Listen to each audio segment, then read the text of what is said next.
Hi friends, இன்றைக்கி lunch and breakfast பார்க்கலாம் வாங்க. இது பாஸ்தா ரெடி பண்ணியிருந்தேன்.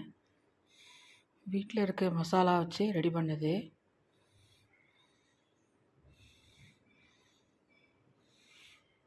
நல்லா ஜூஸியாக நல்லாவே வந்திருந்தது.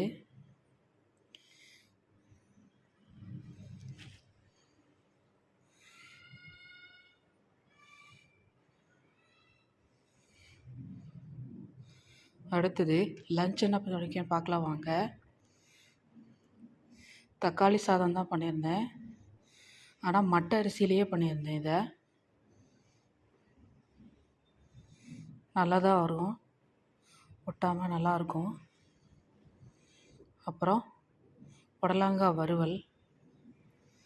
ஓகே, பாய்.